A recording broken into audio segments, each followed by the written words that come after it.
အားလုံးပဲမင်္ဂလာပါကိုလင်းရှိုက် YouTube channel လေးရနေပြီးတော့ပြန်လဲကြိုဆိုလိုက်ပါတယ်ကဲအင်္ဂါနေ့ညမှာလဲညီကိုတို့ကိုကျွန်တော်အနေနဲ့အကောင်းဆုံးကြိုပြုခဲ့တဲ့ Telegram မှာတော့ကျွန်တော်မောင်းတွဲရတပွဲကြိုးသွားခဲ့တယ်ဒါပေမဲ့ကျွန်တော်ပန့်သူကူကောင်လေးတွေနောက်တော့တစောင်းမုံလာပြည်ဖြစ်တဲ့အတွက်ကြောင့်ကျွန်တော်တတ်နေတဲ့လောက်လေးဒီပန့်သူကူကောင်လေးရှာပေးခဲ့တယ်ပေါ့ဗျာအဲ့တော့ညီကိုတို့အနေနဲ့ Telegram လေးကို join ထားခြင်းနဲ့ဆိုလို့ရှိရင်ဒီဗီဒီယိုရဲ့ comment မှာရောတကယ်လို့လက်ကနေမ join တတ်ဘူးဆိုလို့ရှိရင်ဒီ Telegram မှာကိုလင်းရှိုက်ဆိုပြီးတော့ရိုက်ချလို့လဲရပါတယ်ဒီကနေ့မှာဆိုလို့ရှိရင်လည်းချန်ပီယံလိပွဲစဉ်တွေဆက်ရှိနေပါသေးတယ်။အဲ့ဒီပွဲစဉ်တွေကိုကျွန်တော်အနေနဲ့သုံးသပ်ပေးသွားမှာပဲ။ပထမအဆုံးပွဲစဉ်ကပါဖူနဲ့ပီလာရီရဲ့ပွဲစဉ်ပါ။ဒီပွဲစဉ်မှာဆိုလို့ရှိရင်ပီလာရီရဲ့အသင်းက1.60ကိုပေါင်းသေးရ3.30ဈေးထဲမှာရှိနေပါတယ်။ပီလာရီရဲ့ဟာဒီနောက်ပိုင်းပွဲစဉ်တွေမှာဆိုလို့ရှိရင်တော့ရလက်ပိုင်းလေးတွေပြန်လဲပြီးတော့အကောင်းမလာတယ်။နောက်ဆုံး3ပွဲဆက်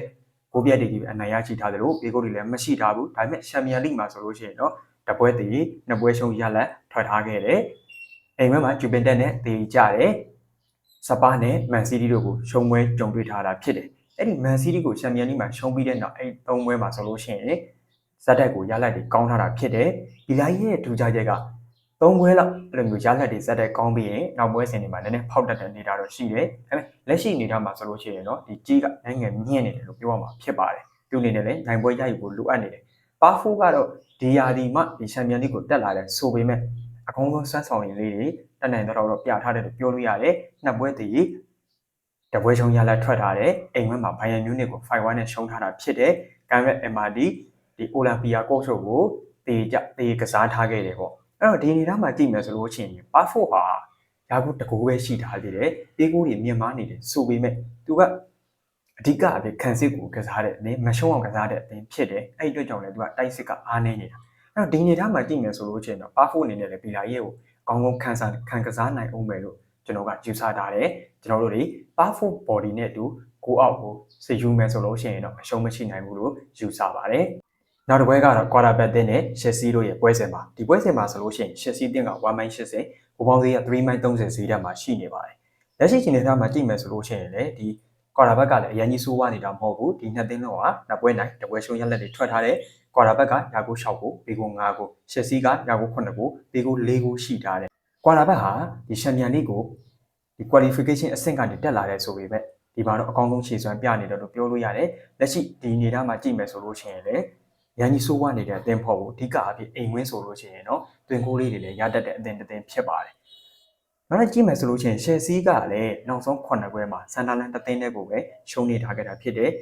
ရလက်ဒီဇက်တဲ့ကောင်းနေတဲ့အသင်းလို့တော့ကျွန်တော်တို့တွေပြောမှာဖြစ်တယ်ဒါပေမဲ့ Chelsea ရဲ့ခံစစ်ကိုအဝေးကွင်းရောက်ပြီဆိုရင်ကျွန်တော်ရန်ကြီးမယုံကျင်ဘူးဒီပွဲစဉ်မှာ quarter back တကိုးရမယ်လို့ကျွန်တော်မျှော်လင့်ထားတယ်အနေဆုံး1-2ကနေစကြည့်မယ်ပွဲစဉ်ဖြစ်တဲ့အတွက်ကြောင့်ကျွန်တော်ကတော့ကိုပေါင်းပေါ်ကိုပဲရွေးချယ်ပေးချင်ပါတယ်ညီကိုတို့နေတဲ့ဘောလုံးပွဲတွေကို online ကနေအကောင့်ဖိတ်ကစားခြင်းနဲ့ဆိုလို့ချင်းမြန်မာလူမြန်မာကြီးနဲ့ကစားခြင်းနဲ့ညီကိုတွေဆိုရင်ဖဖနဲ့ swap အိတ်ဆိုလို့ရှိနေတယ်လို့လိဆုံကြီးဆုံကစားလို့ရတဲ့ iMac ခွန်ချီကို wine spread တို့ကိုအကောင့်ဖိတ်ကစားခြင်းနဲ့ဆိုလို့ရှိရင်တော့ Viber နံပါတ်3994 949ကိုဆက်သွယ်ပြီးတော့ယုံကြည်စိတ်ချစွာအကောင့်တွေဖွင့် 10% ပေါ်နဲ့တူကစားလို့ရပါတယ်ဆိုတဲ့အကြောင်းကိုလည်းသတင်းကောင်းလေးပါပြရစီခင်ဗျာနောက်တဲ့ပွဲစဉ်တစ်ပွဲအနေနဲ့ဆိုလို့ရှိရင်တော့ Club Brugge တင်းနဲ့ဘာစီလိုနာတို့ရဲ့ပွဲစဉ်မှာဒီပွဲစဉ်မှာဆိုလို့ရှိရင်ဘာစီလိုနာအသင်းက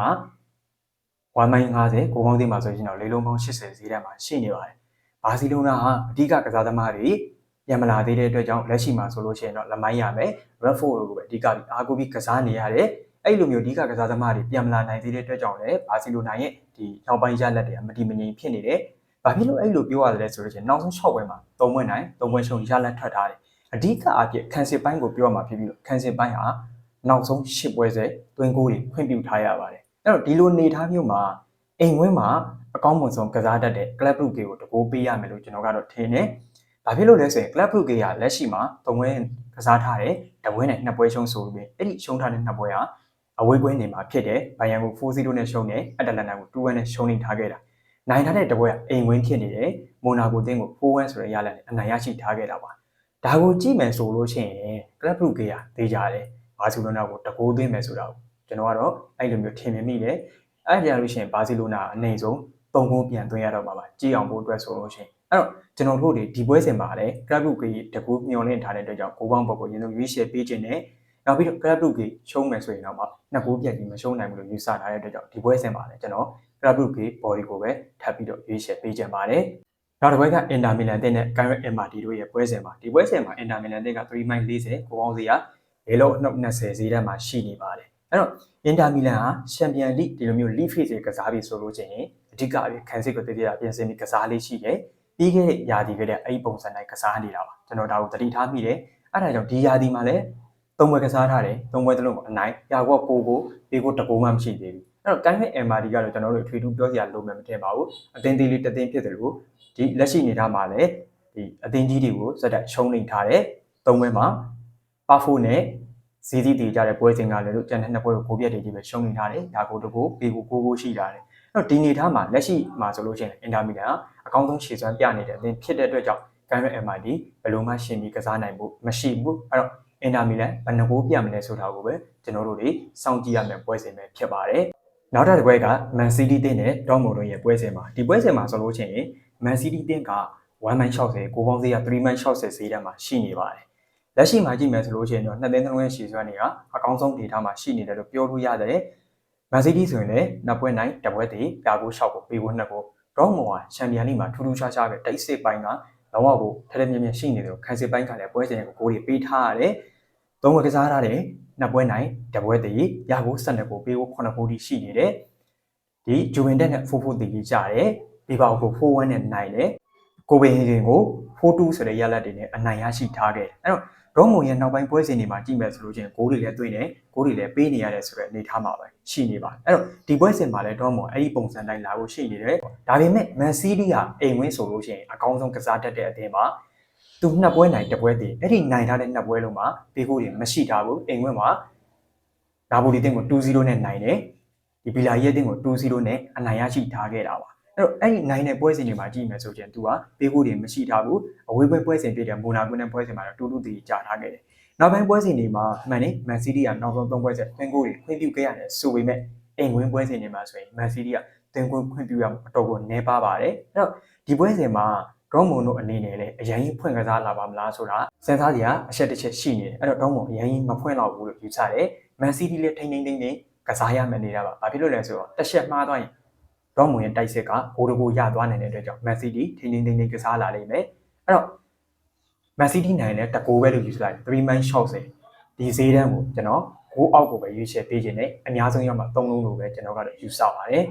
နောက်တစ်ပွဲကတော့မာဆေးတင်းနဲ့အက်တလန်တာတို့ရဲ့ပွဲစဉ်ဖြစ်ပါတယ်ဒီပွဲစဉ်မှာဆိုလို့ချင်းမာဆေးတင်းက level 80ကိုပေါင်းစည်းမှာဆိုရင်တော့3.30ဈေးတန်းမှာရှိနေပါတယ်နှစ်သင်းစလုံးရဲ့ဒီချန်ပီယံလိနေတာမှာကြည့်မယ်ဆိုလို့ချင်းအက်တလန်တာကတပွဲနိုင်တပွဲတည်တပွဲရှုံရလက်ထွက်ထားတယ်ရာကိုက2ကိုပဲရှိတယ်ပေးကို5ကိုရှိတယ်မာဆေးကတပွဲနိုင်2ပွဲရှုံဒါပေမဲ့သူရှုံထားခဲ့တာကအဝေးကွင်းပွဲစဉ်တွေဖြစ်နေတယ်သူရှုံထားခဲ့တာကအဝေးကွင်းပွဲစဉ်တွေဖြစ်နေ Real Madrid ကိုအဝေးကွင်းကနေပြီးတော့2-1ဆိုတဲ့ရလက်နဲ့ရှုံနေခဲ့တယ် Sporting Lisbon ကိုလည်းအဝေးကွင်းကနေပြီးတော့2-1ဆိုတဲ့ရလက်တွေနဲ့ပဲရှုံနေထားခဲ့တာပါဒါပေမဲ့သူကဂိုးလေးတွေတော့သွင်းထားနေတာကိုတွေ့ရတယ်လက်ရှိအနေထားအကြည့်မယ်ဆိုလို့ရှိရင်မာဆေးကနောက်ဆုံး၄ပွဲမှာတပွဲနိုင်တပွဲတည်2ပွဲရှုံရလက်ထွက်ထားတယ်ရလက်ပိုင်းအနှဲငယ်လေးစိုးနေတဲ့ဘက်ကိုသွားနေတယ်ဒါပေမဲ့အဲ့ဒီရလက်ပိုင်းစိုးနေတာက2ပွဲရှုံးတာကအဝေးကွင်းဖြစ်တယ်အိမ်ကွင်းမှာတော့မာဆေးကအကောင်းဆုံးကစားတတ်တဲ့အသင်းဖြစ်ပါတယ်အက်တလန်တာအကြောင်းကိုပြောရမယ်ဆိုလို့ရှိရင်အက်တလန်တာရဲ့တိုက်စစ်ကနောက်ပိုင်းမှာတော်တော်ကိုရုန်းကန်နေရတယ်ဘာဖြစ်လို့ပြောရလဲဆိုလို့ချင်း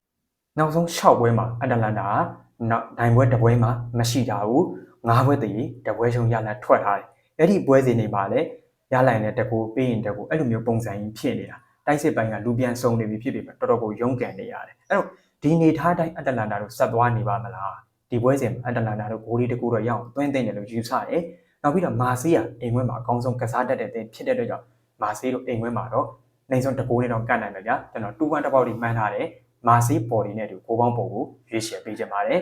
နောက်တစ်ဝက်ကနျူကာဆယ်တင်းနဲ့ဘီဘာအိုတို့ရဲ့ပွဲစဉ်မှာဒီပွဲစဉ်မှာဆိုလို့ချင်းနျူကာဆယ်တင်းကတော့1.30တဲ့ကိုပေါင်း3.80ဖြစ်နေတယ်အဲ့တော့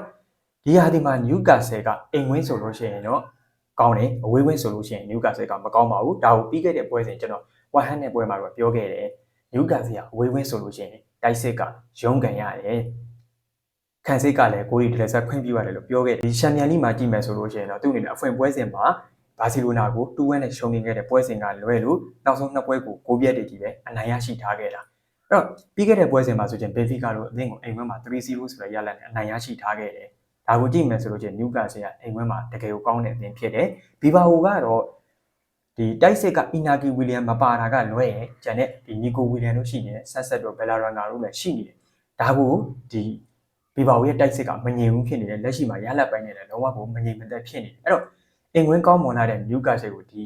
ဘီဘာဝီရှင်ကစားဖို့ဆိုတာခက်ပါလိမ့်မယ်ခံစစ်ကိုပဲတိတိကျကျပြင်ဆင်လာရမယ့်နေတာဖြစ်တယ်အဲ့တော့နျူကာဆယ်လည်းကတ်နိုင်လောက်မဲ့အနေထားပဲရှိတဲ့အတွက်ကြောင့်ကျွန်တော်ကတော့ဘိုးဘအောက်ကိုအဓိကထားရွေးချယ်ပေးကြပါတယ်ကျွန်တော်ရွေးချယ်ပေးတဲ့ပွဲစဉ်တွေကိုဒီကိုတို့နဲ့အကြိုက်တူမှလိုက်ယူကြပါအနီးကပ်အကြိုက်တွေလိုချင်သေးတယ်ဆိုရင်ကျွန်တော်ရဲ့ Telegram Channel လေးကိုလာခဲ့ကြပါမမေ့ကြပါနဲ့ခင်ဗျာ